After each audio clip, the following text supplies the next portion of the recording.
Celtic Badass of the Week showcases a person of Celtic heritage each week. Those who exemplify the give no shit attitude and come out on top. They may come from our past or our present, but rest assured they come from all walks of life and legend.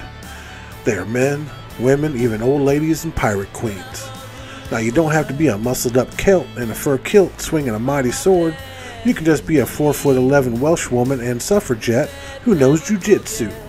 Now most of these badasses are all too real, and while some of these are only legend, they're badass legends. The only prerequisite is Celtic blood and badassedness. In 1066, while taking a break from raiding the entire coastland of Europe, a large group of Vikings were ambushed by an army of Saxons. Now, the Vikings were caught with their loincloths completely down and were suffering mass casualties while fleeing.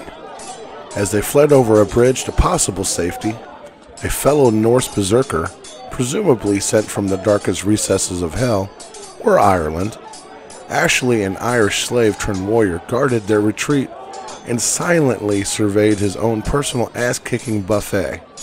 This dude must have seen the movie 300 because he used the very same tactic the Spartans used at Thermopile. Now, seeing only one red-haired man in the way of eradicating an entire Viking army, the full force of the Saxon army charged the bridge. Now, this was a fatal mistake. The narrow bridge sat above the raging waters of the river Derwent, and it was the only wide enough for about 4 men to stand shoulder to shoulder. Now, this Irish sheep farmer turned badass Norse warrior stood his ground for almost an hour. This unnamed Viking cut down hordes of Saxons while his fellow soldiers made it to safety. The funneling effect of the bridge made it so that he only had to fight a couple Saxons at a time, and as the bodies began to pile up, it only made his job easier. Becoming increasingly frustrated with the Viking, who just wouldn't seem to want to die, the Saxons decided that maybe dying wasn't really working for them. So they put a warrior in a barrel and sent him downriver to sneak attack the lone Viking. The Viking was eventually stabbed from behind by the Saxon soldier who floated down the river, climbed up onto the bridge behind a stubborn Norseman, and delivered the fatal blow.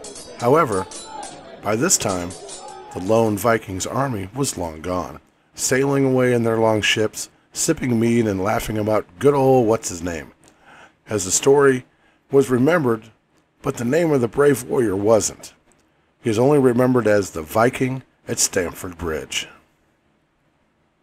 Now that's badass.